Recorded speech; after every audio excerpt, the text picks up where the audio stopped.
Blog Talk Radio.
Hello and welcome to your Sunday night edition of Anarchy Time, just a little after 9 p.m. Eastern Standard Time here.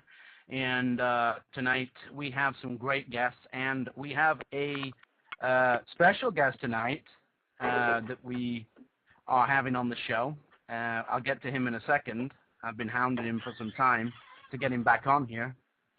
But tonight we have on our show... is it Stefan or Stephen Kinsella? Stefan Kinsella. Wilton Alston. Wilton, you with us? Hello? Can you hear me? Hey, Will. Yep, we can hear you. And let me see if this... Yep, we can hear you, Will. And Mariana? Yep, I'm here. All right, and Mariana Evica. Now, Stefan Kinsella... he is a libertarian writer and attorney in Houston, Texas, and he has been active writing and speaking on topics such as rights theory, legal theory, Austrian economics, anarcho-libertarianism, contract theory, property law, intellectual property and punishment theory. Is also a senior fellow at the Ludwig von Mises Institute, a member of the advisory panel of the Center for Stateless Society, and the founder and editor of Libertarian Papers. Wilt Alston lives in Rochester, New York, with his wife and 3 children. And when he's not training for a marathon or furthering his part-time study of libertarian philosophy, he works as a principal research scientist in transportation safety, focusing primarily on safety of subway and freight train control systems. And I've lost my train of thought here. And Wilt has written articles for both Lou Rockwell and Strike the Root. Mariana Evica uses social media and web strategy to connect the grassroots movements of Voltaireism, agorism, natural parenting, and the art and alternative education. And her writing is inspired by myth, ritual, and family. Mariana recently started working as a development specialist and social media specialist with the Center for Stateless Society, and she has 2 children and resides in Connecticut. We are taking calls later in the show, maybe the last 30 minutes. So the number will be 347-633-9636 to join us on the show. Tom's out today. I'm trying to find out where Mandy is. And our special guest tonight is Stefan Molyneux. Welcome to the show, Stefan. Stefan, you with us? Yes, thank you so much, James. It's great to be back. And Stefan has the website freedomainradio.com, and as a YouTube site, StephBot. You can look him up on there, StephBot, and does some very great pieces to understand how a stateless society can work. So tonight we're talking about immigration and these imaginary borders that we have around the world that keep countries divided. And so what I want to do is start with Stefan Kinsella, and if you could start talking about immigration and the state, the state as a whole, why we have these immigration controls and why they feel the need for borders and the argument against it. And we can all get joined in this discussion. I mean, I think the theoretical point is fairly easy to make, and that is that in a free society there would be no states, and all immigration decisions, so-called, would be basically permissions of private landowners and property owners. And so it would just be a system of permissions granted by the landowners. And we don't have that now. I do think that the best analysis of sort of where we went wrong or why it's so corrupted nowadays is provided by Professor Hoppe in his democracy analysis, and he explains that although he's an anarcho-capitalist like I am and like a lot of us on the show tonight are, that a monarchy is still illegitimate. There are certain advantages to a monarchy over a democracy, and that when you have a monarch, say a monarch is sort of the putative owner of the whole country, he has certain more rational incentives to control immigration into the country. And then when you have a democracy, all these incentives get totally screwed up in favor of the political process. And then when you have the welfare state emerging, it gets even worse. And I mean, I recognize that there are many problems because of immigration now, because of the state society that we have. But the problems are because of the state and the welfare state that we have. And I don't think that it is legitimate for the government to deny one property owner in this country to allow anyone he wants to gain interest to his property. Mariana? I would have to agree with you, Stefan. I would say that to also pin another defining characteristic of the problem with immigration on the state, I think it's impossible to tease out the war on drugs from the problem. We would not have as many problems along the border right now in Arizona, for example, where the people of Arizona and Mexico are dealing with the drug cartels. If the war on drugs didn't exist, I get very impatient when I listen to people use a welfare argument for the reason for excluding people from walking across that imaginary line in the Arizona-Texas border, because if they are here illegitimately, quote unquote illegitimately, they are not using the services of the state. And even if, let's say, an immigrant family manages to secure illegally Social Security numbers in order to participate, then they're paying taxes to the state. In fact, there was a recent article indicating that there's a net gain because so few so-called illegals are using state services. I think it boils down to the drug war. The war on drugs is a war on people. And if we didn't have the drug war, we wouldn't have a lot of the violence, which is, I think, one of the most strident arguments against free immigration over the Arizona-Texas border at the moment. And Wilton. Yeah, I guess I would probably agree with the first two speakers. It's kind of ironic that the two seminal pieces that I've written on immigration both appeared on Strike the Root, and Stefan Molyneux was my co-author. so he and I will probably be saying a lot of the same stuff, I hope. I think when we have to kind of separate a couple of things. First of all, there's the argument from effect, right? That's all the things like they'll get on welfare, they use drugs, their ethnicity is this, that, and the other. All those things are things that we can debate about for quite a long time. I prefer to kind of fall back to what I call the argument from morality, and that's a Stefan Molyneux term that I'm stealing for right now.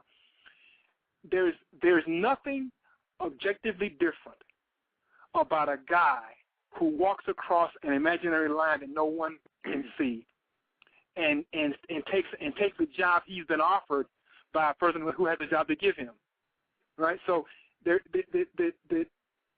suggestion that the driving force for quote unquote illegal aliens is to come across the Rio Grande or swim across from Cuba on a water-soaked headboard to get on welfare strikes me as completely preposterous.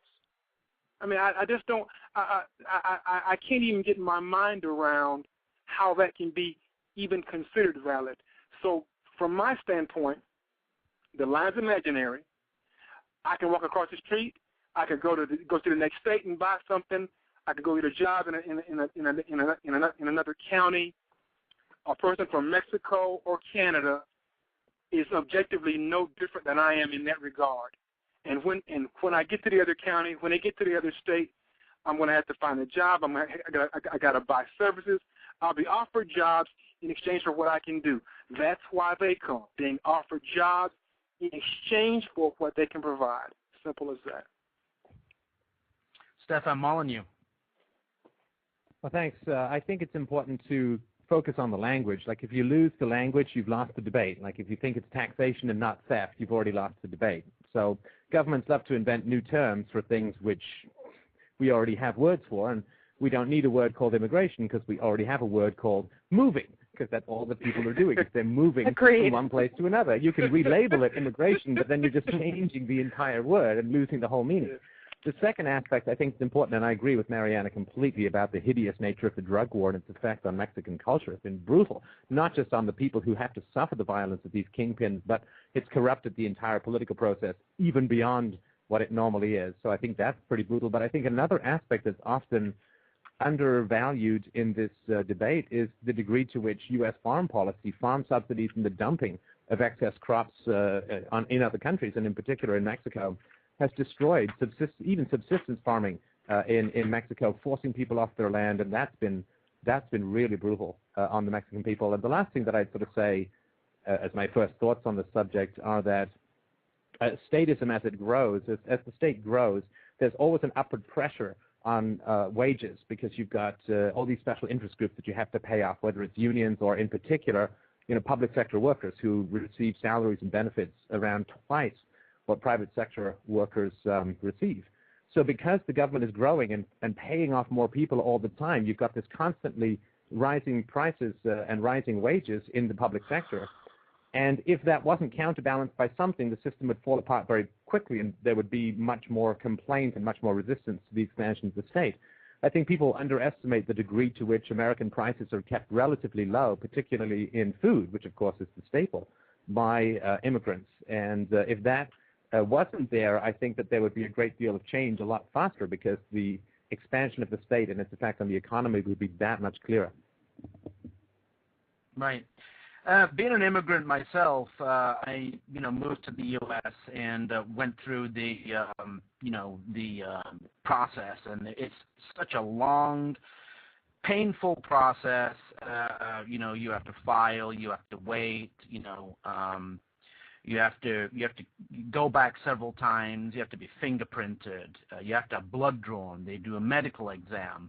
And all of this is done after the fact, that you're here. And, they want to know if you've got, tuberculosis and AIDS. Well, you've been here for 8-9 months, and then you go to a doctor's office to have this.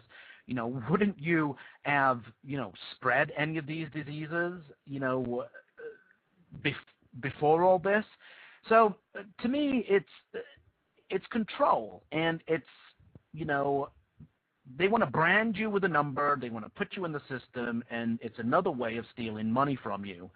So they want to know, register you. It's just like Stefan's,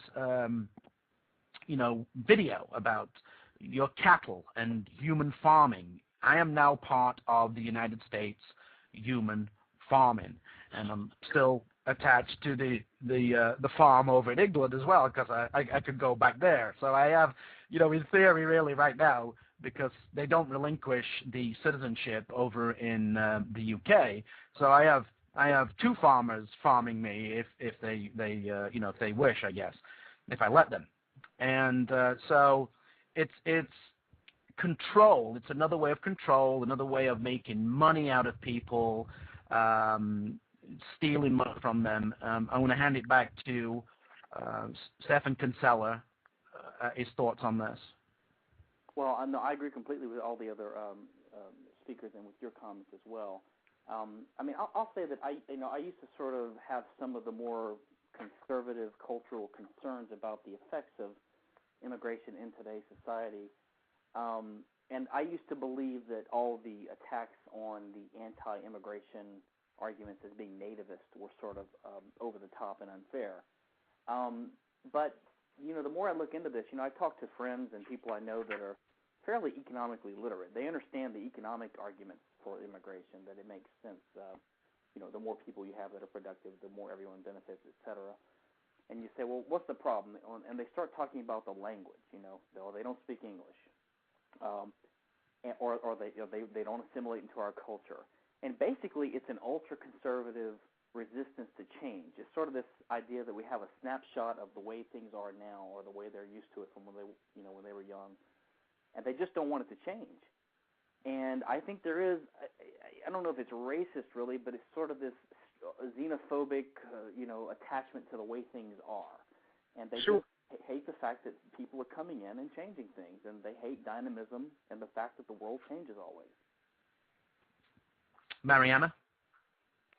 Well, I think the other giant elephant in the room, and by the way, I think that these are nationalist, very verging on fascist arguments, because they sort of ignore reality, which is that we are not a Northern European-centric nation anymore, and vast contributions have been made from a very diverse group of people. The thing that amazes me, when people talk about the costs of immigration, not only are they ignoring the drug war and the human and monetary costs of that as well, the elephant in the room for me is war in general.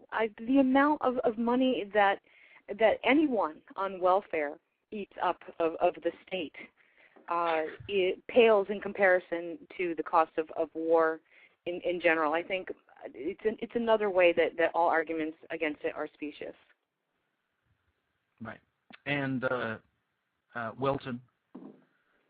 Yeah. Again, if you want to talk about, I think some of the things that I think animate the anti-immigration discussion, and as Stephan Kinsella was saying, we have these debates with friends of ours, and not all the people that we're talking to are economically illiterate, nor are they necessarily against freedom. Some of them are erstwhile libertarians, but they still feel like, for example, I had a guy say to me the other day that, well, I want to see my culture be preserved.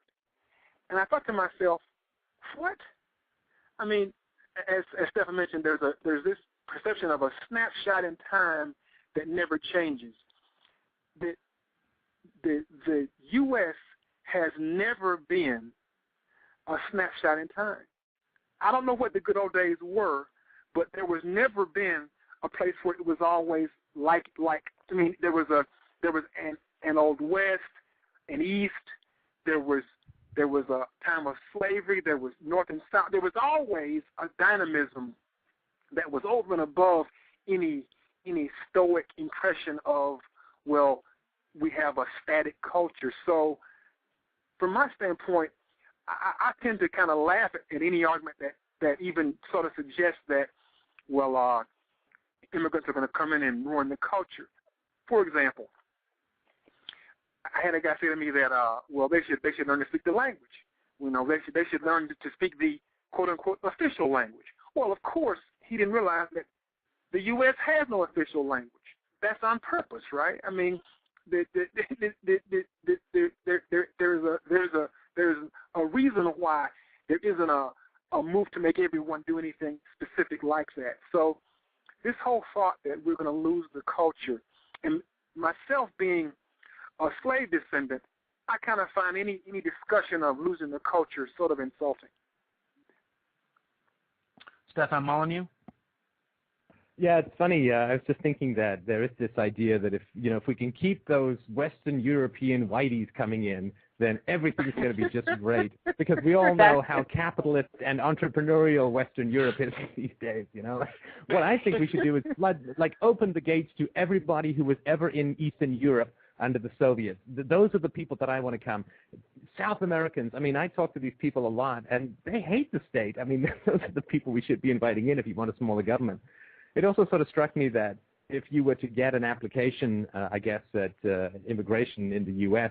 for some guy who said, I really want to come to America, I've never quite got past grade 4, can I come in? Of course, they'd say, no way, and then Benjamin Franklin would never be allowed into the country. I mean, this is how absurd it gets, that none of the founding fathers would be allowed into the country under the existing immigration system, and I just think that's the absurdity. And look, if you need the government to protect your culture is already dead. Like if you need armed guards to keep your wife in your house, your marriage is already dead. If you need violence to protect your ideas are worthless to begin with. So to me, that is not, even if I accepted the statist argument, that to me would not be compelling. Stephan, this is Stephan Kinsella. I see a resemblance to the gay marriage argument. When you hear conservatives talk about they're worried that gay marriage would threaten marriage. I mean, it doesn't threaten my marriage. It's the same thing with. I mean, it doesn't threaten my culture and the celebrations I want to have. On my holidays and things like this. Yeah, and where are straight people going to go for an evening out if there's no musical theater? I mean, it helps, man. But, I think that there is a concern that some people have about it can be ridiculed, and you have the Archie Bunker types that want white Europeans to come in. But when the welfare state gets involved and they impose politically correct quotas on the artificial limits that we have, then it could cause an artificial change to to the ethnic or cultural or nationalistic makeup of the country that wouldn't have happened naturally. I agree with you. We should open the borders and let whoever wants to come in, because everyone I've ever met that's an immigrant is usually better on average than the average person I know in America. Right. I want to turn our attention, Mandy, do you have anything to say? Well, anyone who knows me knows how I feel about immigration and borders and immigrants. I don't know why why people feel I have to see and abide by these imaginary lines that they painted for me. They're really no more than toll booths, really. Just a means to get people pumped up and divided, and it's that attitude that you're better somehow because you were born in a certain longitude and latitude than someone else, or more entitled to something. I just find it really just vile. I like the way Stefan put it. People are just moving rather than being immigrants, because language is still very important. SB 1070 in Arizona is absolutely wretched. I can't get behind anyone that could support that. It's and borders. I feel. They work really well to keep people out, but they also work well to keep you in. And I don't think people really are considering it as far as, with the focus on everything being about, drug running. It's not just drugs. It's everything that the government has decided to make a crime that is really nothing more than a vice. You have people that are involved in, whether it's drugs or gambling or prostitution or weapons or what have you, or even simply wanting to negotiate their own wage and not work at the set minimum wages and things like that. Just people making a livelihood. The state's criminalized everything. So even once people do come into the country, if you're, they're automatically a criminal then, and then from there on out, they're trying so hard to, stay off the radar or what have you that, they really can't help. But it's really hard to get ahead. You can't stop breaking any laws at that point.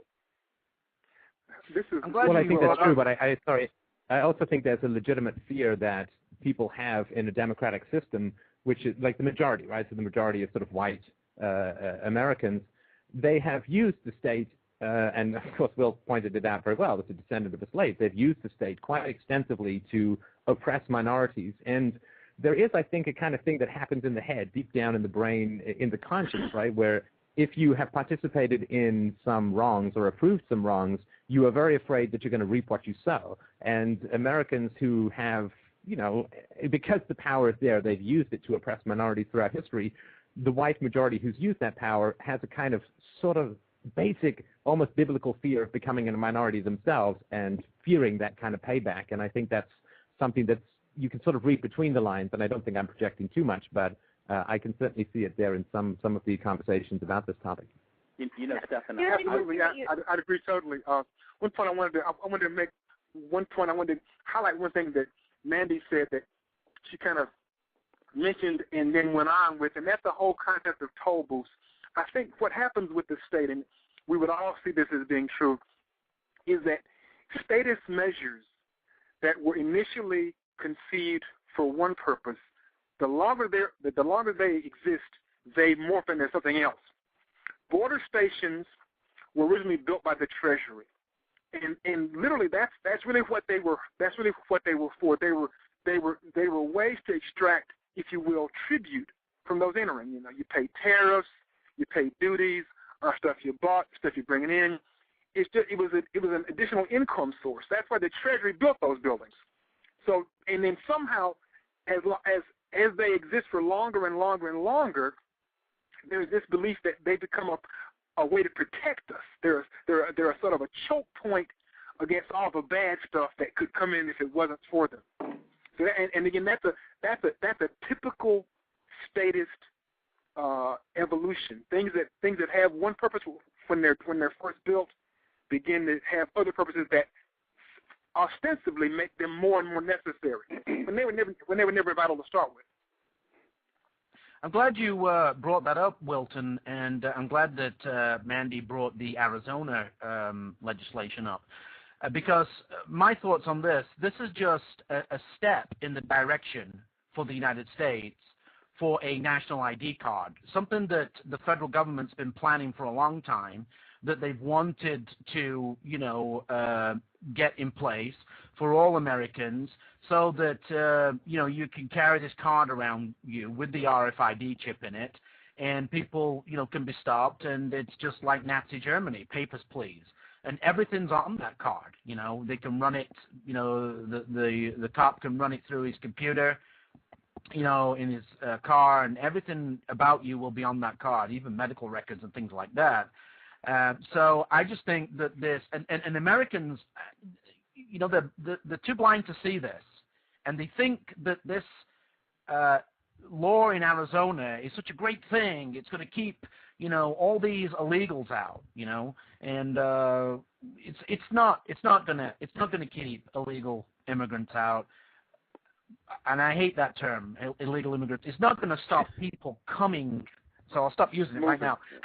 It's not going to stop people moving here to the United States, because there are a lot of people that come here on student visas and, stay. And so you're never, ever going to solve the problem. And people that think that you are, they're wrong. And I want to move back to Stephan Kinsella with his thoughts on what I've just said. Well, let me just go back to a thought I just had that, there's a parallel here to just the issue of political correctness and racism itself. And I've noticed it in America. In a way, you have people really politically correct and afraid to be sort of, common sense about certain certain racial differences or things that are obvious, partly because they're statist-minded. And they have the mentality, the sort of implicit mentality that, if you could tell a difference between two types of people, then it would be okay to use the law and the government to do something about it. So they're sort of afraid to admit that there's any differences between people, because if you admit this, then, hey, you might have a Holocaust or rounding up the Japanese, and I think there's something similar with immigration too, and also we have democracy now. So when you allow an immigrant into the country, we sort of bought into this myth that now you are the government, right? You have a say-so in the government. You're part owner or part controller of the government, and because of our system where if you're born here, you have children here, they're automatically citizens. I mean, that might contribute to the fear of letting immigrants in because we have democracy. If a state was clearly separated from the people, there might not be as much fear of immigrants because they wouldn't be viewed as becoming sort of glomming onto and becoming part of this club, part of the government, having a part control of the government. Mariana. Well, I think that ties in nicely with the whole perception issue of scarcity, the idea that somehow additional people are only a burden is quite the fallacy. People are naturally entrepreneurial. They actually do want to succeed, have a home, have land, and start their own businesses. So the idea that there's some sort of like uniform, generic, soul-sucking Mexican type that is going to come in and just suck up all the resources, when really they bring with them their skills, their minds, their hearts, their families, which are all positive things that we associate with being good human beings. And I think Stefan Molyneux really hit the nose on the head when he points out that we have no idea of what actual costs are. Because, for example, in the area of food production, particularly in the last 50 years in California, our food prices are so artificially depressed via both government subsidy and the fact that the labor costs so little. We have no idea. The fact of the matter is that the Mexican peoples have been contributing in the positive column to our well-being for so long. We have no idea. People are very disconnected from reality in this regard. Oh, yeah, they are. It's just crushing. I'm so sorry. Go ahead. I'll come in. I like what Mariana said about, the stereotypical, Mexican, coming here to do such horrible things. I like when people say, this illegal immigrant, was driving drunk and, killed two people, or, this illegal immigrant did such and such. And I wonder if they would be happier if that person had gotten permission from the government and then murdered someone. They look at the person, and it's somehow as though, their crime was somehow worse because they didn't get permission to come here first.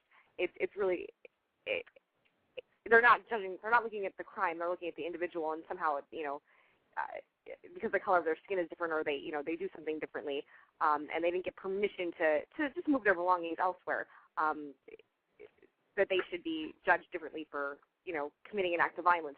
Most, I've lived in Los Angeles, I've lived in South Texas, and most immigrants I've encountered, usually for fear of that stereotype or for fear of dealing with authorities, really held more tightly to the non-aggression principle than most, people who were born in the country. I'd agree. Can I just jump in and add something to you, Mandy? I think that we're missing a tremendous opportunity because so many Mexicans are the best counter-economic people. That's right where I was going with that. Yeah, go for it. Open to agorism. They staying out of sight. They're open to working for cash, bartering for goods, different currencies. If you like coin, things like that. Trading services. It's really a tremendous opportunity. Living in Los Angeles, my family, we always I can remember an instance in particular when we had a big move happening, and we went down and we found immigrants. They negotiated a fair wage, breaks and everything, and they were hard workers. And really, we had one person, one of the group that came with them was a citizen, and he complained all day, and then he slacked off, and they did their job. They negotiated their wage. They were happy with what they got. They took their breaks, and they were really.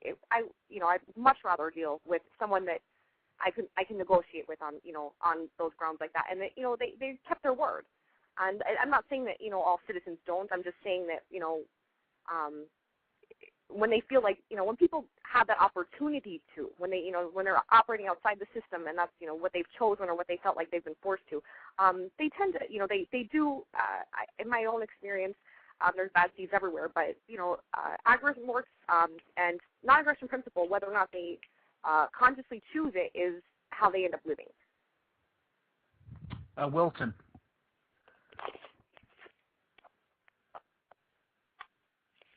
Yes, hello. Hello. Yeah, go ahead. One of the things I think I would have no counter arguments for anything anyone has said, but one of the things I think we need to be really cognizant of, and that is we don't want to have what I'd call creeping consequentialism. I don't think one needs to justify open borders because they've always met great Mexicans, right? I don't think there's just as if no one needs to justify freeing the slaves because every free slave they ever met was a really good worker, right? There's a obvious moral component to having a man own himself and be free, and there's an obvious moral component. There's nothing objectively different about a person who through an accident of birth grew up on another side of a fake line in the sand than did I. So I don't think there's anything to be gained really by.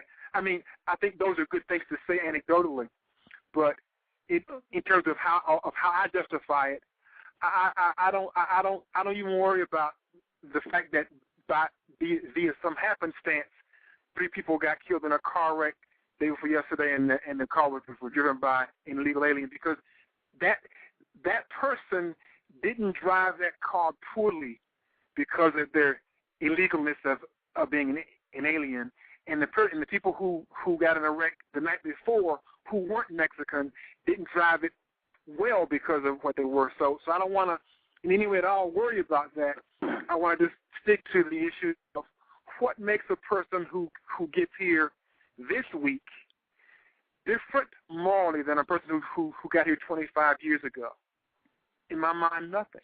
So if the state can make up a rule that says, well, if you get here this week, you got to fill out Form A, but if you came here on the Mayflower, you got to fill out nothing, that kind of strikes me as depending on the state to make rules that they really should not. Right, and I think we need to stop profiling. Actually, it was a guy that moved from Mexico that was drunk behind the wheel of a car that didn't have a driver's license that hit somebody. Right, right. Stefan, followed you. Right, because we know that all of the local people like George Bush never make any decisions that harm Americans. Those immigrants, Never, that it's the real never problem. ever. Never. You know, ever. it struck me too. I was reading an article the other day. People put this amazing faith in the next piece of legislation. It really is amazing. I was watching B Movie. It's a animated movie with Jerry Seinfeld. Let's just say it's because I have a 16-month-old daughter. That's probably easier to explain that way. And in the movie, this bee is flying through the kitchen, and he goes bang straight into a glass window. And he's like, oh, what the hell is that? And he goes back and he goes in again, bang, bang. And he's like, maybe this time it'll work. Maybe this time, this time, this time, this time. And it goes on for a few minutes where he just keeps banging his head against the glass because that's what bees do. And it struck me that that's a pretty good metaphor for how people think of the next status policy. You know, this time it's going to work. This time, this time, this time. It's like people have the attention span of a ferret on a double espresso because they say, well, people are bringing drugs in the drug war, and but we already have laws against the drug war, and they're not working. And we already have laws against immigration, and they're not working. So why do people imagine that the next law is suddenly going to magically put it all perfectly into place and everything's going to work out fine? It's not going to happen. Yep. And what's going to happen is so blindingly predictable.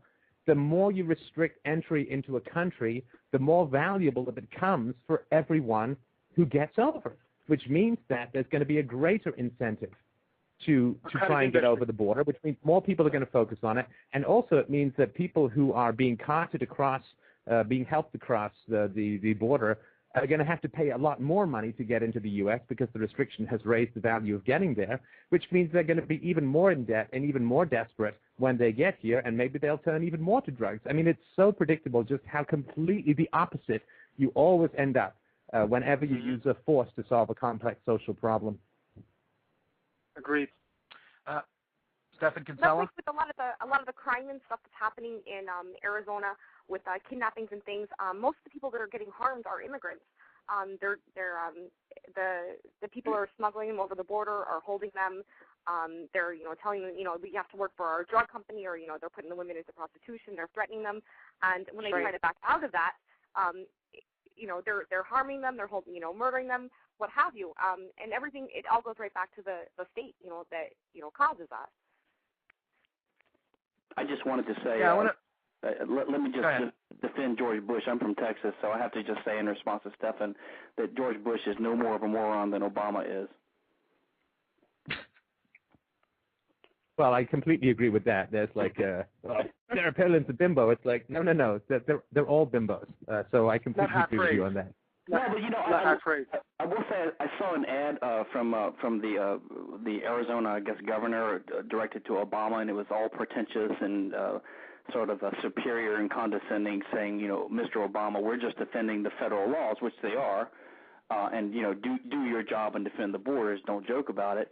But this is complete hypocrisy. Why don't they advocate abolishing this ridiculous and insane and immoral and absolutely evil drug war, which is the root cause of a lot of these problems that Arizona is facing? I mean, this is just a crime for the governor to be in charge of stopping crime in their state and to blame something like immigration policy instead of the goddamn drug war. I mean, it is absolutely ludicrous. Well, sorry, I'm just going to jump in because I think I know the answer to that one. People don't ever want to try to reduce the power of the state because then they'll realize that they can't, that the system doesn't work, that the system only works to bribe new special interest groups and expand state powers at the expense of the vestiges of your liberty. The reason that people don't want to say, for instance, they say, well, people are coming over here because of the welfare state, then of course the logical thing would be to replace the welfare state with some private charity and agency. But people don't want to do that because they don't want to see that basic reality that they cannot control this monster that they have created. The only way that they can ever gain the illusion of controlling the state is if they ask it to expand its powers. And then it will, and they say, yay, I'm a citizen with control over the state. They never want to face that huge blank brick wall of attempting to reduce its powers because then they'll realize how powerless they really are. Mariana?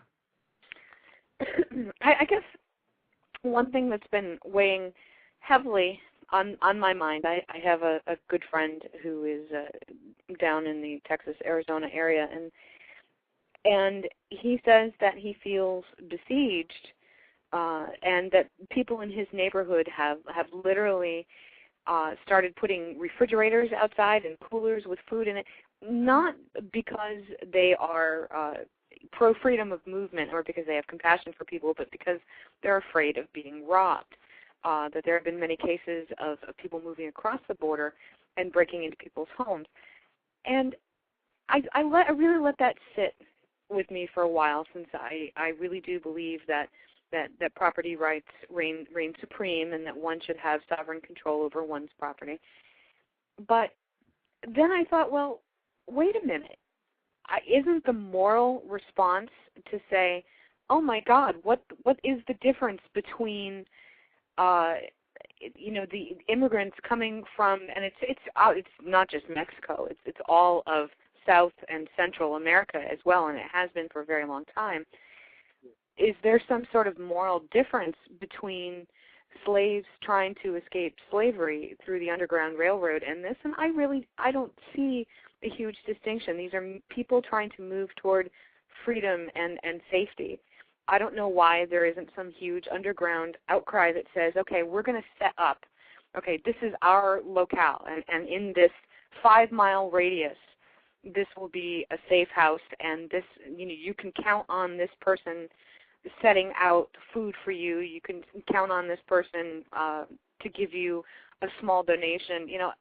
It seems to me like the relationship that the state sets up is so intrinsically adversarial that we would look at this so much more differently if we could imagine that we were related to people, if they were a part of our family, that the reaction is, I think, people express some sort of brainwashing, because these people are our family. They are human beings. They're not somehow intrinsically bad because they were, again, by some accident of birth or geography. I think there needs to be an organized response that says, we understand what you're going through, and we're not going to regard you as criminal. I think people need to really stand up to that. Right. Wilton? Hello? Yeah, Yes. I'm here. Sorry. One of the things that kind of occurred to me as Mariana was talking, and again, this is sort of a part of the evolution of the state, right? Is that things that you used to think were your responsibility, you think are theirs, right? And this is one of the reasons. This is one of the ways that the state maintains long-term control. She mentioned the whole issue of the Underground Railroad, and why don't people see it as a way to help people escape poverty? It's because the state has set you up as if you're in competition for the crumbs they give you with all the other serfs that are on the same level as you. So this is a historic tool used by those in control to maintain control. Is that it becomes more important that you guard the bucket of slop that you're eating than it is to try to figure out why you and the other serfs only have slop and the king has steak. And that's part of what you've got to call an almost a well executed evolutionary plan of collectivism, statism, kind of supplanting what would otherwise be our natural tendencies toward helping people, turning into our desire to keep the little bit that we have. Right. And, you have people, there's somebody in the chat room right now talking about, this is my country, it's our border, we must protect it, how would you like them, in your house, this and the other.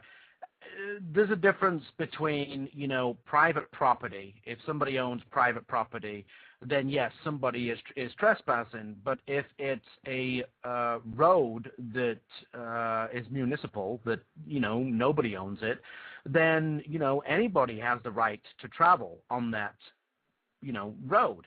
And people don't understand that fact. There lies a problem there. Now, if you're that way inclined that you own property and, you want, it's okay for people to come over it, then that's fine. If you don't want people to come on your property, then, you fence it or protect it however way you want.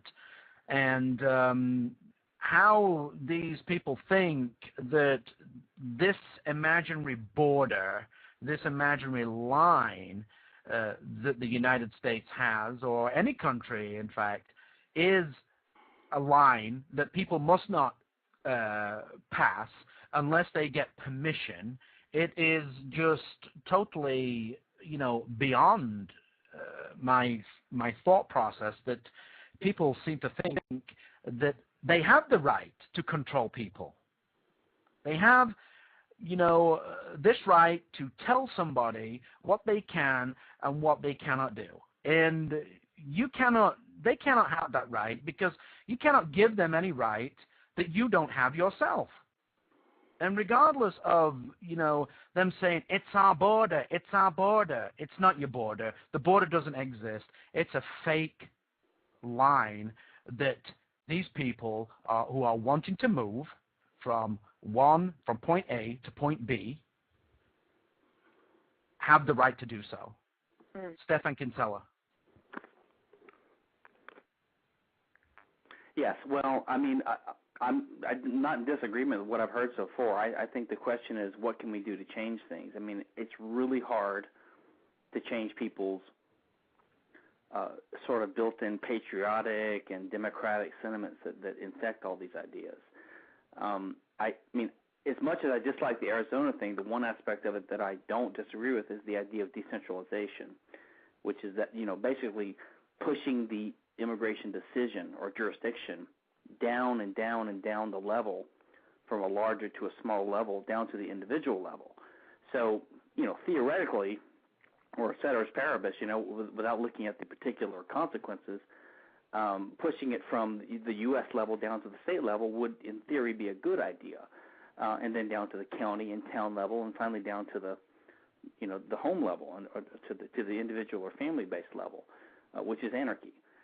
So, and the Arizona issue, which is upsetting a lot of people, they really are doing nothing more than enforcing the already existing federal law. It's sort of a joke that we have a federal law, and that it's sort of seem to be politically incorrect to enforce it. I mean, if you're going to have the law, then you shouldn't shirk from the consequences of that law. And so for Obama to take the high road and condemn Arizona for enforcing the law that Obama and the federal government supports is totally incoherent. Right.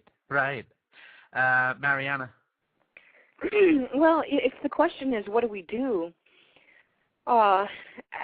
Being one who has steadily lost faith and abandoned pretty much the political action paradigm, again, not to sound like a broken record, but I think that everything has to be done on a very small local level, boiling down to agorists who are willing to help as many Mexicans over the border as they possibly can, assisting them with infrastructure, making some sort of private contract with them so that something is arrived at that feels equitable to them. Because since we really know that the drug war is at the bottom of the problem, without eliminating the drug war, I'm not really clear how we could even get people to see eye to eye. So while it probably sounds like pie in the sky to some people, I think working from the ground up in communities is the way to go.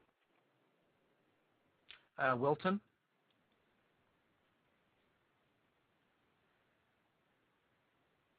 I move to Stefan Molyneux. Yeah, the question of what to do is really the essential one, and I'm not going to go into all of my tangential theories about it, but I do think that a little bit of economic education can help in this area. I think for those of us who still have some sort of steady income, it's hard to really get just how scary it is out there for most Americans economically at the moment, and how precarious they feel, and how they're going into debt and living on, their parents' savings, and I think it's really scary. So then when people think, or they have the illusion or the perception that immigrants are taking away American jobs, and the reason we have no manufacturing is because the jobs have been outsourced to all those damn foreigners and all that kind of stuff, I think that is a really dangerous paradigm for people to be working with, because it's the complete opposite of the truth. It is the growth of centralized power and state unions that have caused, and environmental regulations and health and safety stuff, which, again, we wish you had different names for, because then it sounds like you're for dangerous and toxic work environments. But it's the growth of state power that's driven the lower wage jobs overseas, not the influx of immigrants. But people mistake that, and they veer towards getting mad at the least powerful people in society rather than taking on the most powerful people in society, which is the state and its cohort of media and intellectual toadies. So I think helping people to understand that people don't take your job. People don't take your job. It's not like your average American wants to go out there picking strawberries in 110-degree heat. So I think it's really important to help people to understand that jobs aren't taken from you by people coming to the country. There's not a fixed amount of jobs in the world. The old Marxist zero-sum game thing, like if I make money, you must have lost some. So if people understand there's not a fixed amount of jobs in the economy, and if someone else comes and takes a job, that's one job less for the natives. I think that is something that needs to be opposed as vigorously as possible. But it is a hard thing for people to understand, because they've heard so much nonsense to the contrary. Right. It looks like Wilton dropped, but he's back now. So, Wilton, your thoughts on that? Yeah, sorry, I had a phone malfunction. To the issue of what do we do? I want to echo and emphasize a point that Stephen Casella made, and that's the issue of if Arizona takes over control of this issue with what could be called the first step toward decentralization, and they find out that treating immigrants this way results in a net loss for their inhabitants, that's a good thing, right? Ultimately, what we want to have happen is we want to have as little authoritarian control from the feds as possible, and as much control at the local level as possible, so that all these things can be borne out, that we can see what's happening.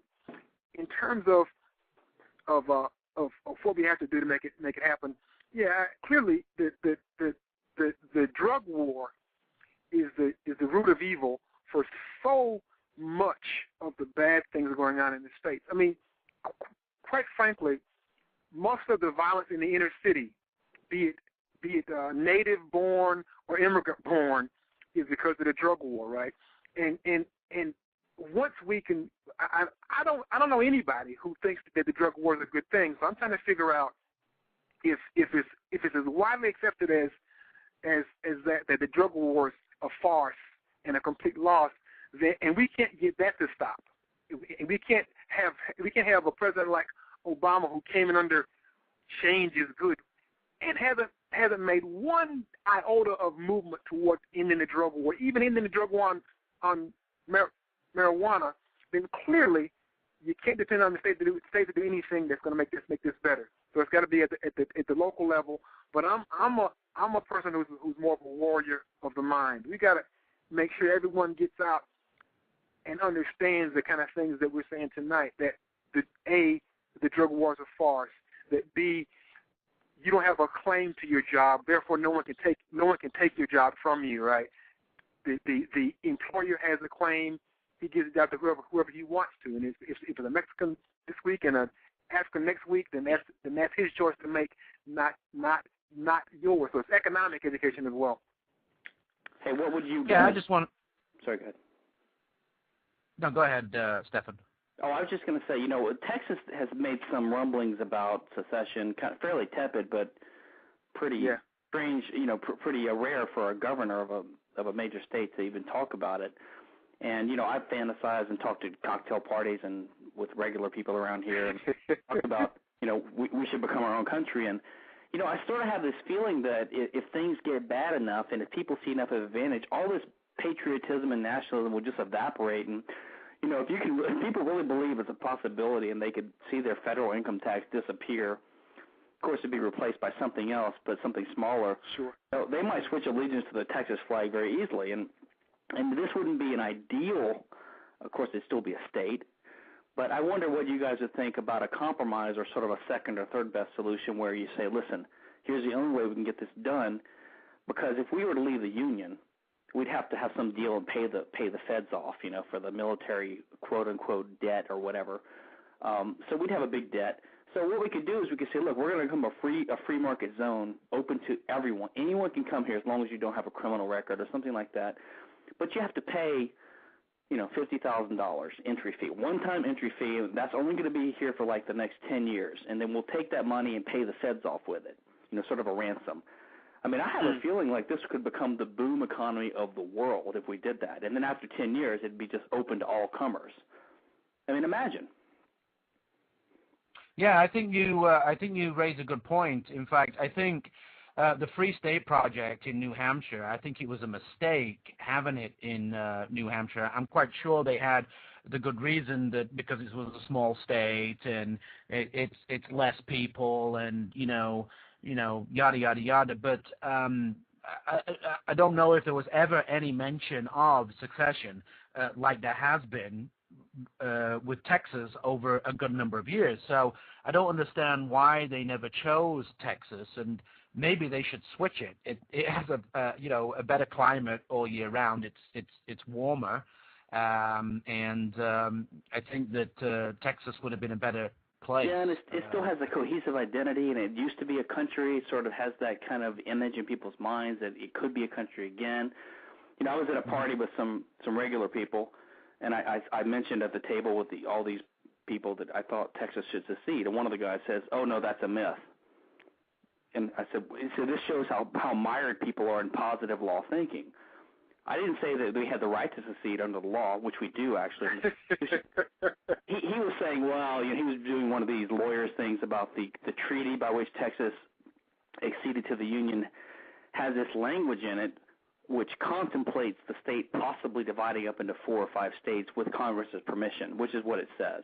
And there's this sort of myth going around that that Texas has the right to secede or divide up into states if it wants to, which it doesn't. So, I say Texas should secede. He says, oh, no, that's a myth. So he right away jumps to the positive law justification. And I said, I'm not saying they have the legal right to. I'm saying that they should, and this kind of language perplexes the modern ape. Well, I think, Right. Sorry, just to clarify something about New Hampshire. New Hampshire, I believe, was chosen because in case it doesn't work out and they have to make a run for it, they really want to be closer to Canada than to Mexico because then they'll have to face trying to get back in. That was it, yeah. Open, albeit somewhat frozen arms. So I just think I hope that clears that up at least. Or to get medical care, right, Stephan? Yeah, because, they could get wounded and they'll need to come across and get this wonderful socialized medicine, and we'll be happy to put them on a waiting list. So that's right. I got to tell you, I do think it's kind of disappointing the degree to which, it's still so easy to get to get citizens to turn on each other, so to speak. I mean, that to me is still something that is mildly disappointing, that even after all of these, let's hang together, let's be a team and so on, that it's very easy, still so easy to get people angry at immigrants.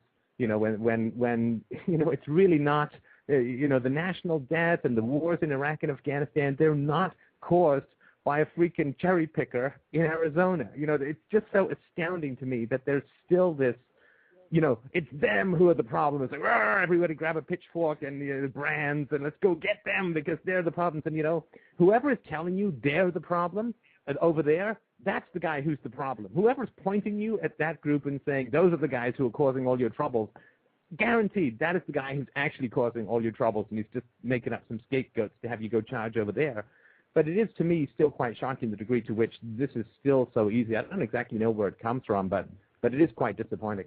Stephan, that reminds you of that great line from the Money speech on Atlas Shrugged, where she says something, or Francisco says something like, the guy who says that money's the root of all evil, whoever says that, hold on to your wallets and watch out because he's coming for your wallet. Right? Yeah, no, that's exactly right. I'm always suspicious. I'm never looking at where the guy's pointing. I'm always looking at who's pointing, and it's like, exactly. oh yeah, okay, so you're the troublemaker. You're the real problem. Right? You know, I do want to make one other point about what we do next, and that's I spent some time as an activist in a previous life, so I'm always a little bit reticent to talk about steps we take. Step 1, step 2, step 3, and at the end of step 5, we got no states. But Professor Hopper, as Stephan mentioned way earlier on, makes a point that I think is quite outstanding, and that's the fact that state control, as we know it, is based upon popular consent. It seems awesome and powerful, but it's really quite tenuous, because basically if so many people didn't believe in it, it wouldn't work. Right? That's why you got so many rank and file worried about Mexicans or South Americans or whomever, because it's easy to get people fighting against each other for some reason, but still it's based on what we believe in. So popular consent drives all this. Once we can get that to go away, then it's almost over, I think. And how we get to that point, now that I'm not quite so sure of.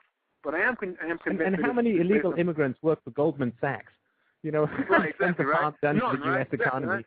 I don't think maybe there's one guy in the mailroom who's really edgy, but I just can't imagine that there's how many illegal immigrants did you see layered out like a whole bunch of Michelin men in front of Congress recently explaining away why they had to drive gold-plated cars to get to where they needed to go. Not even those people. Of all the dangers to the U.S. economy, I just, guys washing your car compared to guys with future swaps selling off your children to the Chinese, it's just completely insane the degree to which people just go, oh yeah, there's a problem. Guys down in Miami wearing yard blowers all day are not the reason why we've got a bad economy, right? So. Yeah, exactly. I mean, they're just trying to survive like everybody else.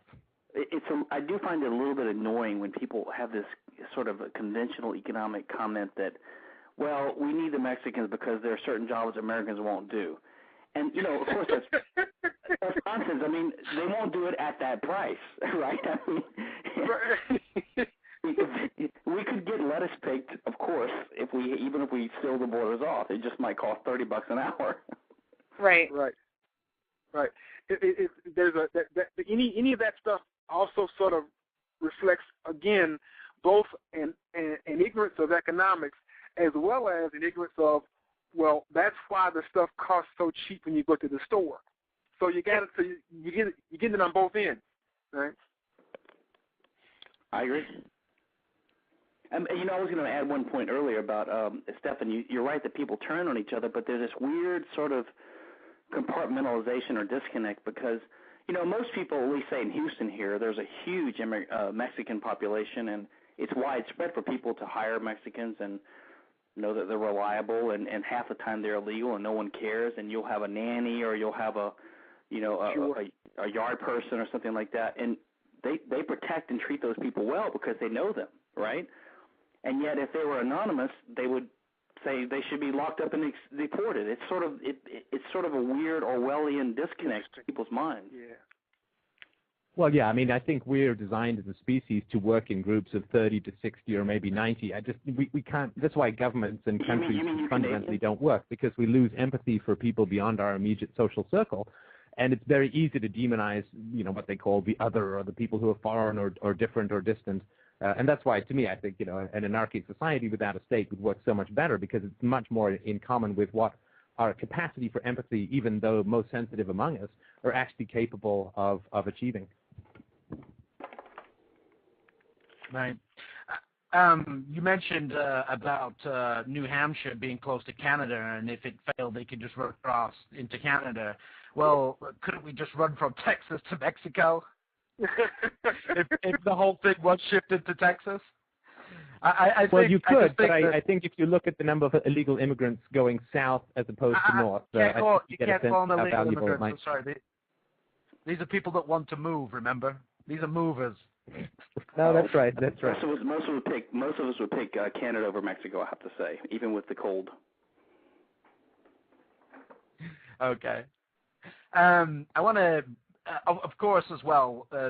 You say that people use bad thoughts against these people that move here. And I want to bring your attention to a article and a video. I don't have the audio from the video, but an article that was on a newscast that was on KOL056, where police. There's a video taken of police attacking somebody that they thought was somebody that moved from another country to here under the law illegally, as they say. And this is in Seattle, and it basically says that Seattle city leaders expressed shock and disappointment Friday at a video that first aired on KOL057 Eyewitness News, showing two Seattle police officers kicking a man as he lay on the ground. The man was detained during a robbery investigation last month. The two officers have been reassigned as police conduct an investigation amid a firestorm of reaction. And another controversy has arisen over why a Seattle TV station declined to air the video. And the racially charged videotape shows officers stomping on the innocent detainee after they responded to several 911 calls to report of an armed robbery in a parking lot of a nightclub near Lake Union. And in this video, basically, what happens is that an officer, the guy moves his hand to wipe his eye, and the officer stamps on his face and on his hand, and then there's a female officer that stamps on another one's on his leg.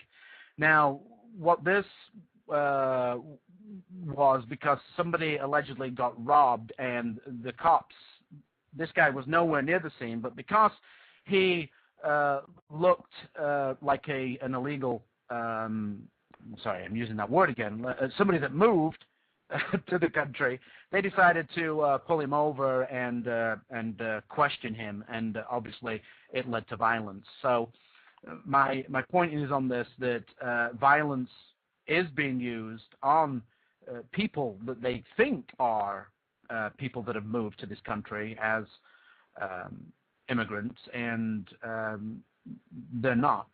And this is just another way that the state can justify stopping somebody. I'll go back to Stephen Kinsella, his thoughts on it.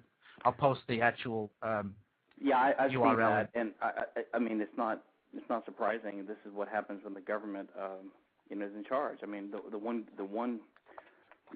thing I think we can hope for is that technology and video cameras, the internet is going to help expose a lot of this stuff, which is what's good about that. But let me ask you a question. You expressed a reservation about labeling these people as illegal immigrants. I mean, but why is that they are illegal immigrants? I mean, they shouldn't be, right? But it is illegal to immigrate without the state's permission. So what's the problem with accurately describing their legal status? Good question. Why do I feel that? Well, who is somebody else to make a law? Who are these people? Why do they have this authority? Just because somebody had an election and people voted for these people, now they think that they're God and they can make these laws and say, oh, it's illegal now if you cross this imaginary line. It's like a victimless crime. Who is to say that if the speed limit's 45 on a highway and you're doing 55? I didn't vote for that person. Would you say that like cocaine possession is not illegal, or that it shouldn't be illegal? I wouldn't say that it was. I wouldn't say it's illegal. Cocaine possession, I wouldn't say it's illegal. Okay. Because it is illegal. You know, it shouldn't be, but it is. If was that Stefan Kinsella that asked why about the using the term illegal immigrants? Yeah, because I've heard this, and I'm with you on the substance. It's just that there's a sort of blending of rhetoric and strategy, rhetoric with truth, and I'm the type that I'm hostile. I'm opposed to this notion, which I don't think James is doing, but this idea that the people that say I'm against labels. I'm like, well, we're conceptual beings. There's nothing wrong with labels. Now, in this case, there's sort of this positive law problem. There's sort of an attempt to it's sort of like it's a sneaky attempt, and I admire it because we're on the side of right, but there's a sneaky attempt to use semantics and labels to try to get the underlying reality changed. When personally, I think we should admit the reality, which is that it is illegal to do X, Y, and Z because the government is in control of the legal system. It shouldn't be, but it is illegal. And then to argue that it shouldn't be illegal or that the law is unjust.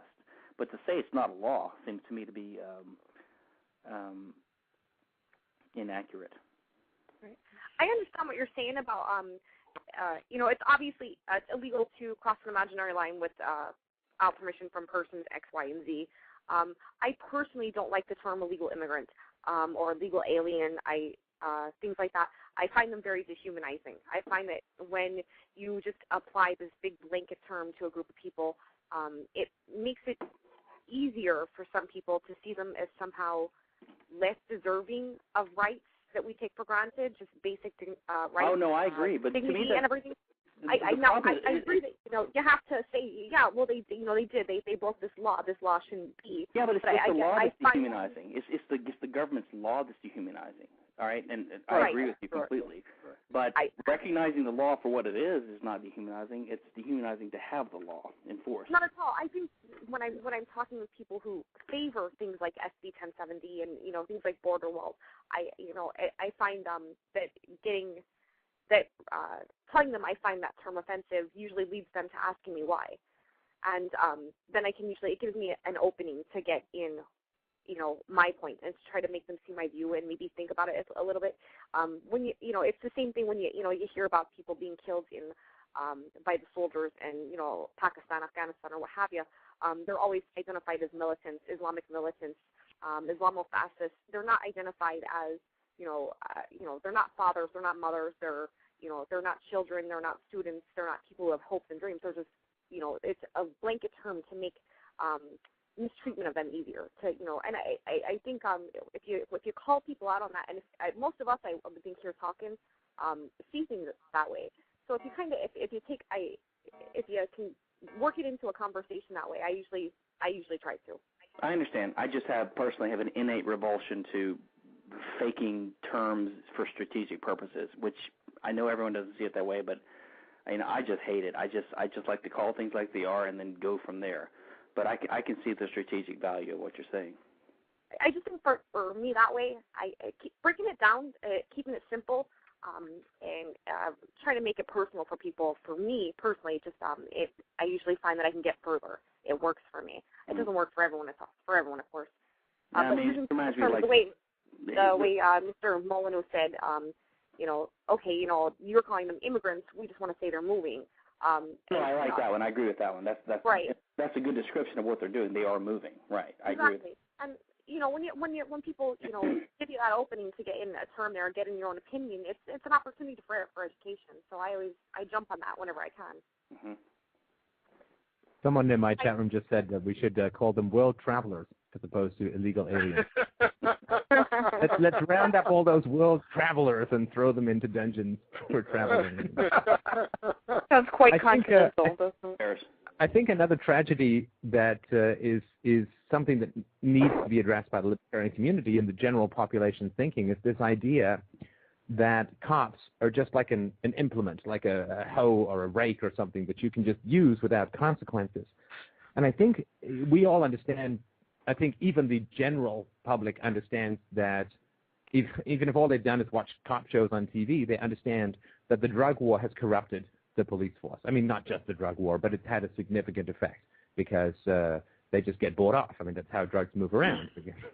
The cops have all the guns, but the drug dealers have more money, and so they buy protection from the cops, and it corrupts the police force. And I have not seen any reference in the mainstream media for sure. I wasn't really expecting it, but even in much alternative literature, just with people saying, well, what is this going to do to the police force when you have these new powers, when you have people who have money, who want to move people around in the same way that people have money and they want to move drugs around, that its effect on corrupting the police force is going to be pretty significant, if not enormous.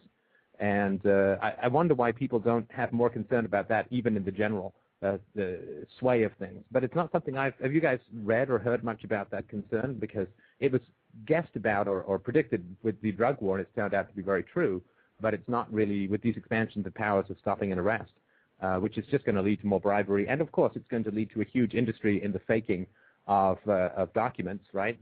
So the corruption of the police force, I think, is pretty scary. And it's going to make the police do a bunch of stuff they don't want to do. I mean, not all cops are nutty and nasty.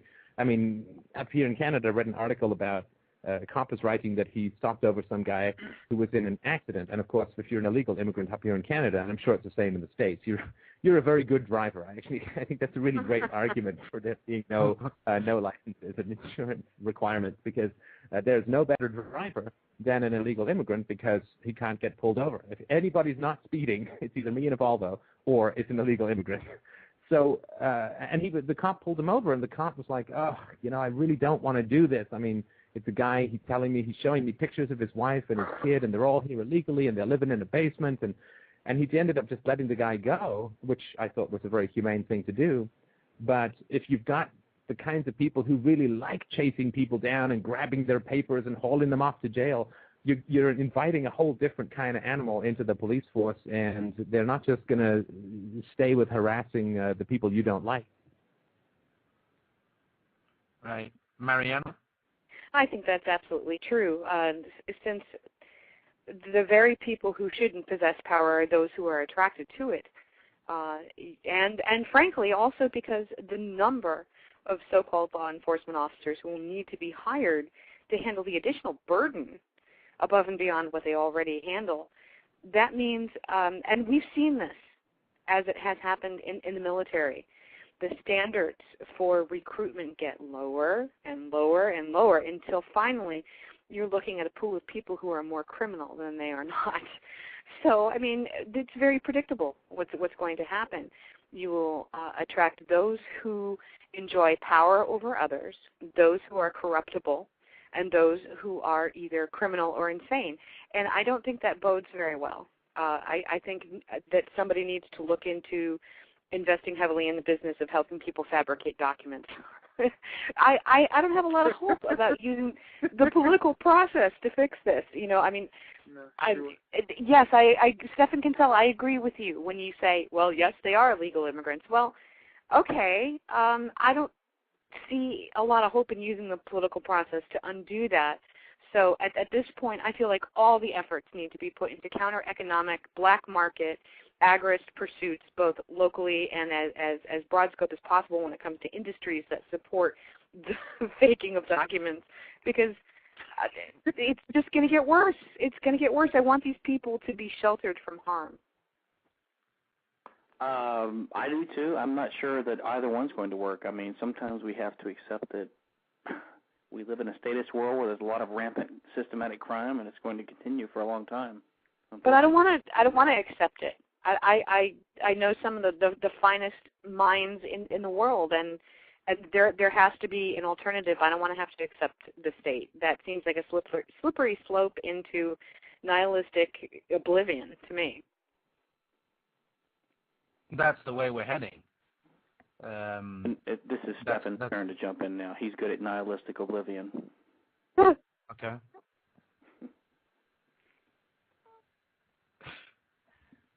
Maybe not. Hey.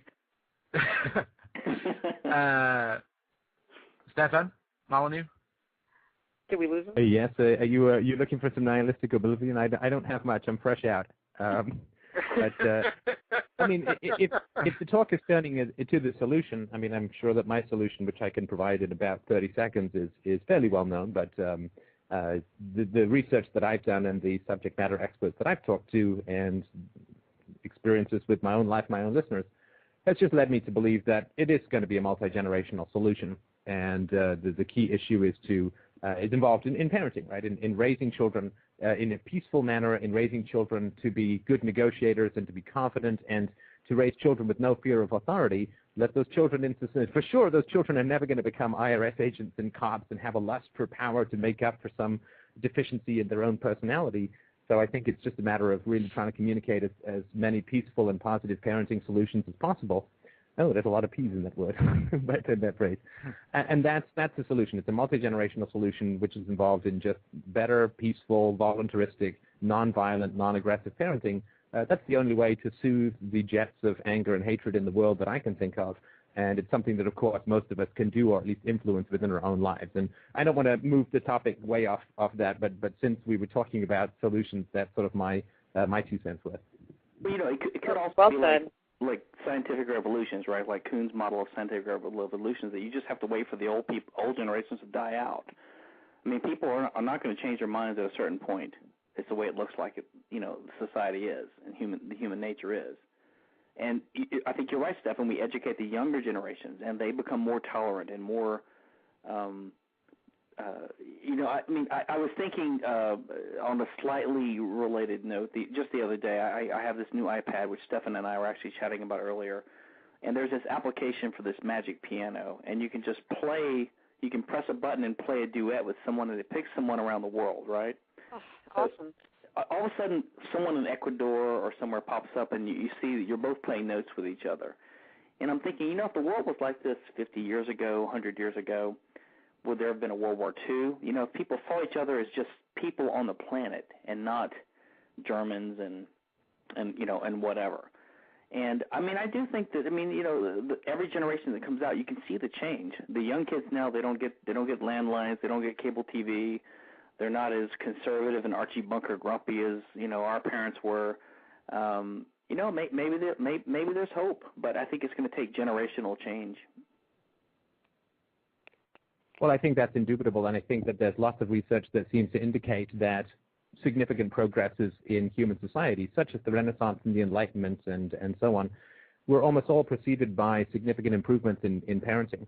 There's a theory which says that, for instance, old scientific theories never die. It's just their supporters eventually snuff it. And there does seem to be a certain rigidity that sets in after a certain time with people that they don't want to change their minds. But yeah, the hope is in the young.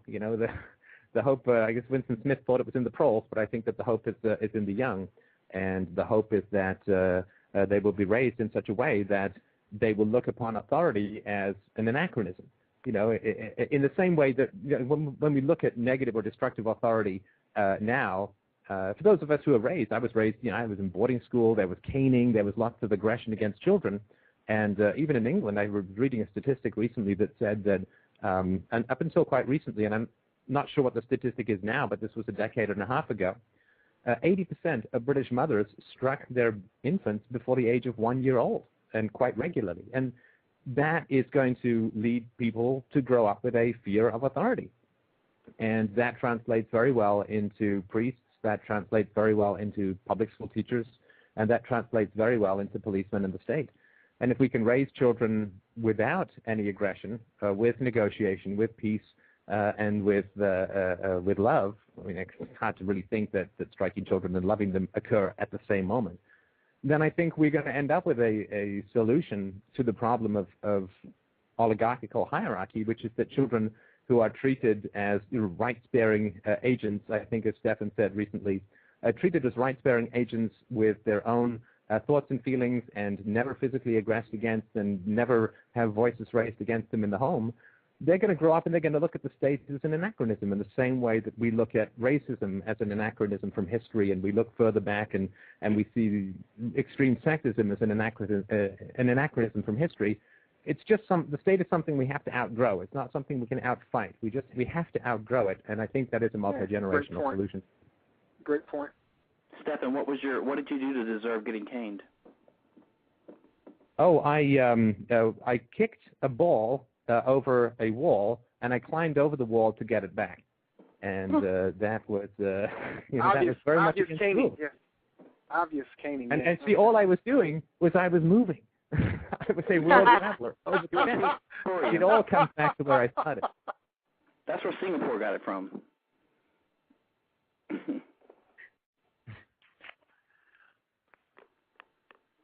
Yeah, it's you know, Stefan Molyneux's right. I mean, we have to educate people, and the younger generation. I see a lot of them, especially on Facebook, that are in these you know, anarchy groups, and they're all over the world. These you know, these younger people, they're you know, anywhere from the age of like 17 upwards, and they're in these anarchy groups, and it's, you know, I ask them, you know, why are you anarchists? And they say, well, you know, I just don't like the way that government, you know, murders people in faraway countries. That's one of them. I don't like the way that, you know, government uses its so-called authority to make people do things that they don't want to do, or stop them from doing something that they do want to do, even though they're not hurting anybody. You know, and these are the things that they're telling me. You know, I'm asking them, why are you an anarchist? You know, I think it's wrong that I'm having money stolen from me. You know, I'm rejecting the state, and you know, I'm rejecting my government. I don't like it. I don't think it's right. These, you know, these are bullies. I'm being bullied. I'm being made to do something I don't want to do. So it's coming. I think it can come a lot quicker if people pick up and do, you know, what Stefan Molyneux is doing. You know, I started this radio show on a Friday night, you know, and now I'm doing four shows a week.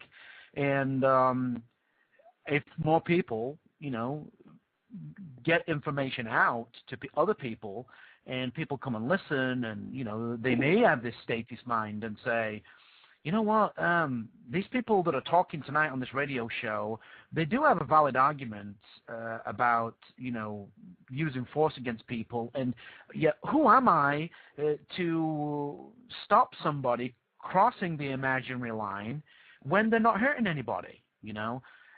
Maybe we should change things. You know, maybe if, you know, the world should be different. Maybe I shouldn't have my money stolen from me to load up a plane with bombs and drop it on innocent women and children in another country somewhere. And if we can educate people on, you know, how coercive government is and how it monopolizes things, which it does, then I think, and there's enough people doing this, and we're reaching out, I think we can make a drastic change and bring about that change quicker. And I want to take it over now to Wilton. Yeah, I agree with everything you said. I think that it's interesting that everyone on the call tonight, of the four of us, three of us know each other and interact on a pretty regular basis. In fact, four of us are all, you know, Facebook friends or whatever. Three of us write regularly, speak regularly. So we're all warriors of the mind. And as Steph mentioned, we've all got kids, so we're trying to convey that basic understanding of authority doesn't mean you've got a right to go against morality, and the basic goodness of the idea of peace, right? But we've also got a pretty big battle ahead of us, because the entire state is based upon maintaining that those things do make sense. The public school system is based upon indoctrination of the goodness of the collective, USA, Pledge of Allegiance, all those kinds of things. So, but yet and still, I run across kids all the time who understand that that's just crap. So I'm not a cynic or a nihilist, although I do have my nihilist days. I just think that it didn't get this way overnight, and we can't make it go back overnight. It's a long-term battle, but it's a battle that we can win in the mind. Right. Well, and I also just wanted to very briefly add that the inertia of society should give us great hope for the future. Because if human beings can be so fundamentally dedicated to radical error and so conservative in resisting change towards, truth and reason and peace and light and all that dewy-eyed good stuff, imagine how stable society is going to be when human beings are both conservative, which is natural, I think, to humanity, and right and peaceful. I think it's going to be a permanent change, and I think that's something to really to look forward to. Good point. All right. Mariana? I agree with Stefan. I think we're actually probably on a precipice, and it's impossible to really fully perceive where we stand in time right now. But we are at a point of accelerating consciousness individually and together as a human race. And I can say this because it took me till about 40 to really start to become exposed to and then process and understand the ideas of liberty and peace in a genuine way. But my son is 19, and he's there already, and my daughter is 8, and she's already talking about things with her friends on the bus and in school. She's already hypersensitive to the issues of the state, which already affect her. Just one example. And it's ironic because Junior Achievement is a program. You probably haven't heard of it, Stefan Molyneux, because I'm pretty sure it's unique to the United States. Junior Achievement was a program when I was in high school that came in and taught children how to be entrepreneurial. And when she told me that they were coming to the school, I said, "Oh, great, wonderful, excellent. This is a really good lesson." And then she came home, and it was all about this career day that had been absolutely railroaded by the state. And she said, "Yeah, and they tried to make me be a police officer." And I said, "I don't want to be a police officer. I don't want to do that job. That's not a good job." So that's great. Yeah, and she was able to say that in a semi-public setting in front of her peers. And why that is revolutionary is because the ideas of liberty and of peace and self-directedness are intrinsic to us as human beings. It is the abusive public school system that assists the state in beating those ideas out of us.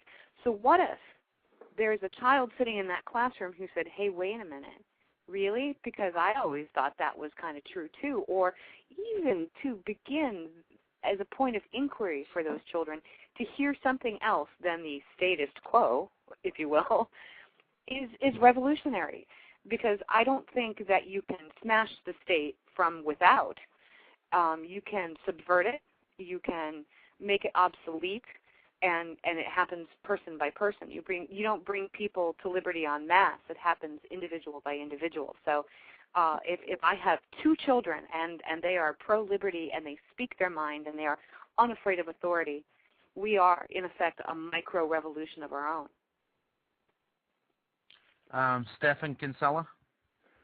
Oh, well, I mean, I just have to say I agree with a lot of this, and it does make me think that, there's so much potential with our children, and it seems like the people here are doing good jobs with theirs. I know mine is 6, and he's already doing what, these sort of, he's fighting what he's hearing in school and things like that. It is sometimes shocking to me. I know these world-famous Austro-libertarians, and I've met some of their children, and they're 20, 21, 23, and, they're just like, some of them are just social lefties or totally apathetic, and I don't quite get how that happened, because most of the people I know that are really into it, like some of us here are, we're doing a damn good job of educating our kids about it. I do think it's possible. Right. Are you guys up for taking some calls? We're all coming up to the last 21 minutes of the show. Do you have something to say, Mandy? No, let them take some calls if they're up for it. You guys up I'm for up calls? for it, too. Yeah, I'm okay. Sure, I'm okay with it, too. All right. We have a caller that's been waiting very patiently from area code 267. Your name? You're on the air? Hi, my name is Kevin Tilsner. I have a perspective that's kind of coming from Mr. Molyneux's Human Farming Part 2, which I just posted on a Facebook page of mine. And I guess my question comes down to, how is it that since we have all of our money tied up in central banking, that immigration becomes an issue at all, considering we are all living on pretty much the same farms, since throughout the world there's nothing but central banks, and realistically I believe the only country on the planet is Panama that doesn't actually have a central bank as part of their system. I just feel like you guys have been neglecting economics this evening, although I really appreciate what you've been speaking of thus far.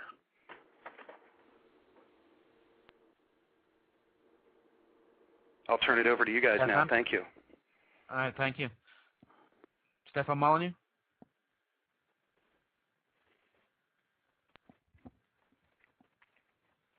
Stefan Molyneux? It looks like... Oh, wait a minute. Hello. Looks like you dropped. Okay, go ahead. Hello. You dropped, didn't you?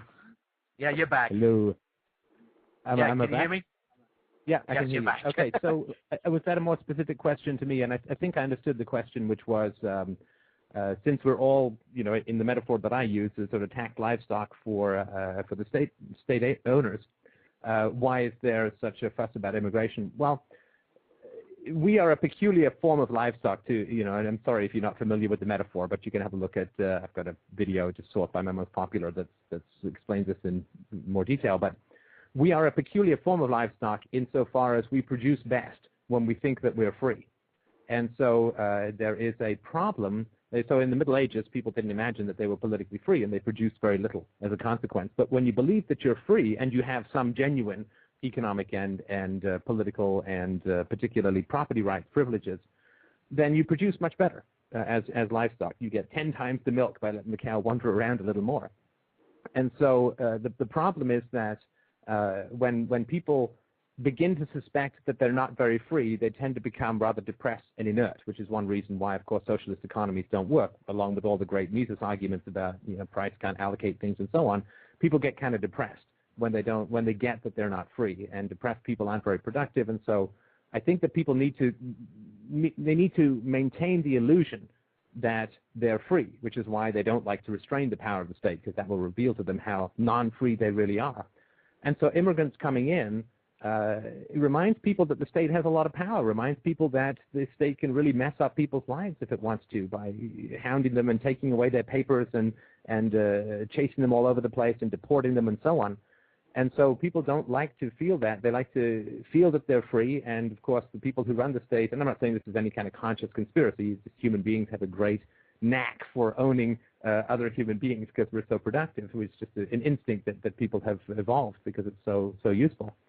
And so I think that immigration remains an issue because there's an us versus them. You need to have the loyalty to the country, and that needs to be a cohesive group. And when you have a cohesive group, you automatically create enemies who are unlike yourself, who threaten that group identity and so on. So you need to get that Stockholm syndrome with your own government, and that of necessity is going to create fear, anxiety, and hostility towards outside groups.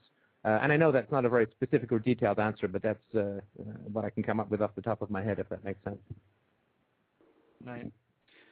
Stefan Kinsler, do you want to comment on that? No, I don't have anything else extra to add. I wasn't quite clear on the question, actually. Okay. Wilton? No, I don't have anything to add either. I mean, I think that it's in the state's interest, right, to have us think, to give us just enough freedom that we won't revolt, but keep just enough control so that it maintains those who are making the most money at the top, right? I've written on this a couple different times for Lou Rockwell, how the Fed, every time there's a reallocation of deficit spending and inflationary action, it funnels money systemically away from the lower quartiles to the higher quartiles. Well, that's the same oligarchy that's also benefiting from most statist control of industry, most most political power, the Halliburtons of the world, the Wall Street people of the world. So it's pretty clear that, as Steph mentioned, they want to have livestock, but they want them to be sort of happy, right? If you kind of step back and look at it, even the issue of owning a home, right? You kind of own it, but you don't really own it, because if you don't pay your taxes, they can take it, which is a tiny percentage of the overall cost of a home, but points to who the real owner is. So I mean, I'm not sure that there's more I can add than what Steph said, but clearly the economic issue is why the state exists. Right, Mariana. I don't have anything to add right now, actually. Okay, Mandy. Nor I just want to go back to what Will said about the house, and yeah, I mean, you don't really own your house. You don't really own anything, and you have this illusion that you do, and like you said, you don't pay your taxes, and they take it. So it's all control, and people. Well, I'm not saying not everybody doesn't see the control, but the majority of people don't, and it's like what Stefan said in one of his videos. You know, everybody's cheering for, you know, USA, one team and another team, and there's really no difference. Education is key. Education is key here on educating the up and coming people, and trying to get them to have an understanding of what the state is, that the state is, you know, coercion, violence, that taxation's theft, and how it brainwashes at an early age children to thinking that they, you know, need to be relying on the state, which we don't. You know, the state doesn't build roads. The state doesn't purify water. These are human beings. These are individuals that do this. And if these were all private companies that were doing this, then, and we were all doing this peacefully, the world would be a, you know, far better place. But of course, right now it's not. We have these governments, and they utilize their power to make people do things that they don't want to do, and stop people from doing things that they do want to do. And what I'm talking about is things that aren't hurting. You know, nobody's getting hurt. And that's just all I wanted to add to that. You know, James, you just mentioned, can I interrupt something? You mentioned that under the current law, people don't really own their homes, for example. And right. and I think you're correct, but when you say that, you're buying into the positive law conceptions of the state, which I think is actually accurate. I mean, I point out to people all the time that, you know, that all these people that debate over whether you should own or rent a house, and I always say, well, you never do anything but rent a house. Even if you buy it and pay off the mortgage, you still pay X $1,000s a year in property tax alone to the government. Otherwise, they'll take it from you like a landlord. In fact, they are a landlord. They're the overlord in the common law sense. And in fact, we still have feudalism in the United States. Literally, still have feudalism in that sense. Even the states which have the 3 or 4 states in the beginning of the country which declared allodialism, those states still maintain the power to tax property. So basically, we don't have ownership, but that is a recognition of the power of the government, which is real and does exist, and the recognition of the law. So ownership is the right to own, right? It's the legal right of ownership. So I would say that actually the government is the underlying base owner of all property in the country, or they assert that right now, and they enforce it to a large degree. Sure, yeah. Yep. It's funny, I just bought a new home, and when I signed the last papers, the realtor turned to look at me and said, "How does it feel to be a homeowner?" And I said, "Well, I wouldn't know." I said, "I'm still renting from the government." And this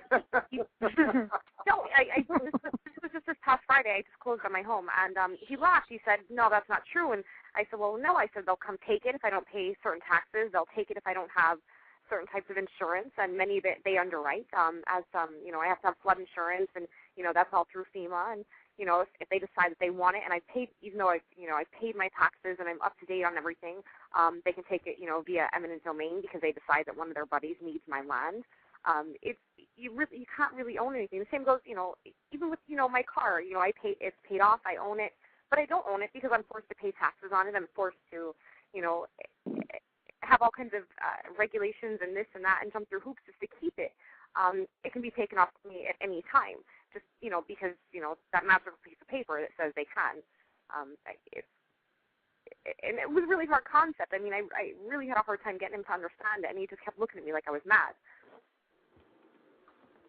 Right. They think you're crazy because they don't have the notion to think, well, yeah, if anybody doesn't pay, they think the taxation is something that has to be handed over. It's for the greater good. It's for the greater good. It's for the better good of people, of mankind. It helps everybody. And things can be done a lot cheaper and on a voluntary basis if the state was out of the way. And that's the problem that I have, that the force is used against the individual, and they're doing nothing wrong. In the words of Harry Brown, if you really want to cure a pressing social problem, take steps outside the realm of government. If you don't see how you can convince people to help you succeed in a non-governmental endeavor, how can you expect to control politicians who care nothing for your desires? And if you really want to make a noticeable difference, if you really want to improve life, do something for yourself or your family today. That's where you have real control, and that's where you don't need to rely on politicians or anyone else, and you can make sure the results are as you intended. And as a society, that is what we should do, and that's, I feel that's what we should be, educating people on. Stephen Kinsella, do you have a website that you want to give a shout out about?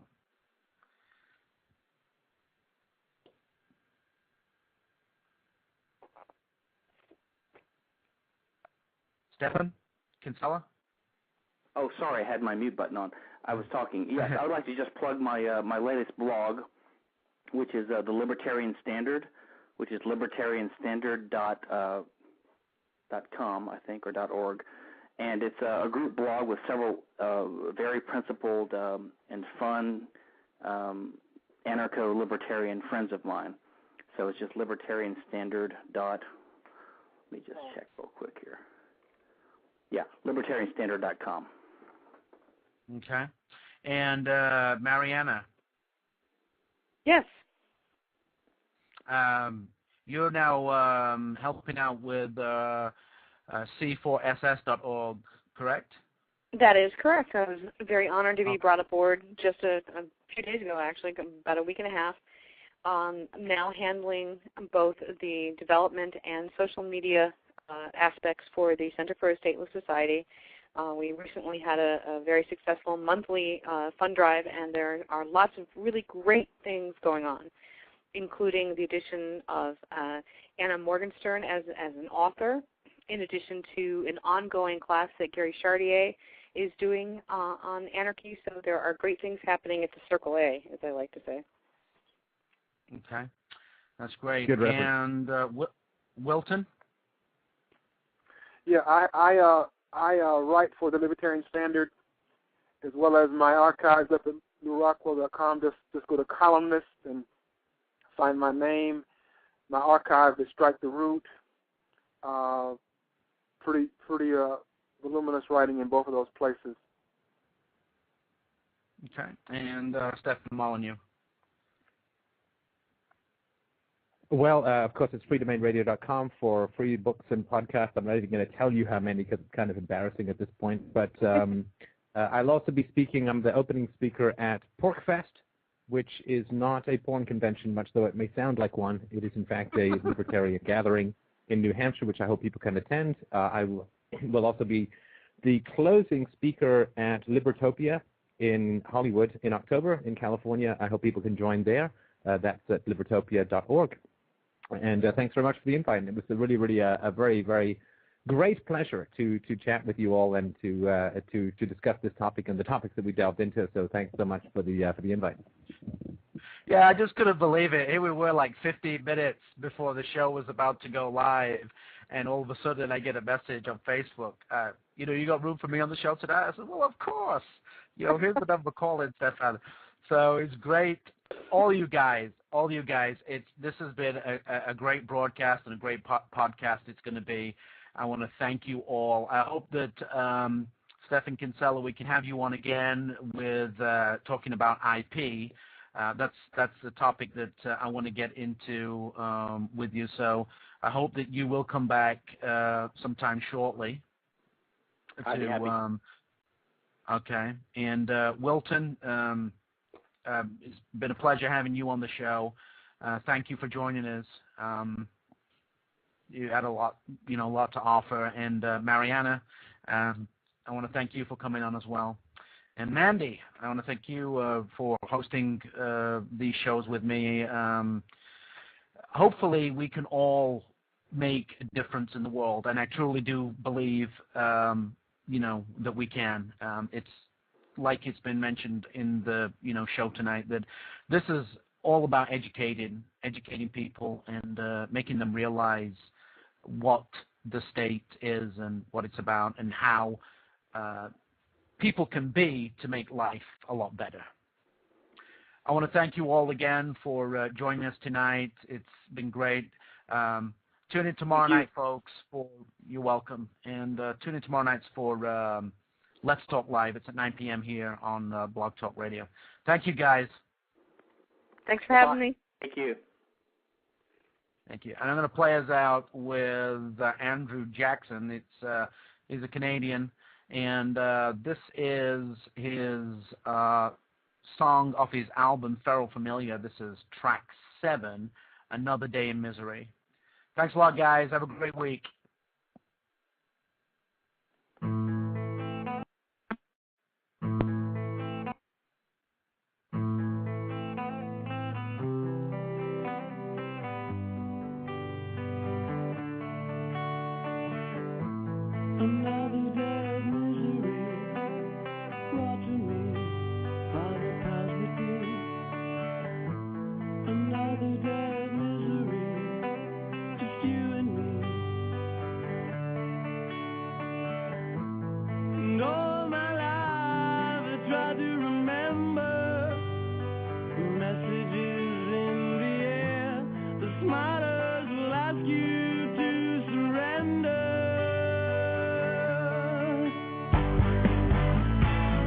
Did you read the whole story before you made up your mind?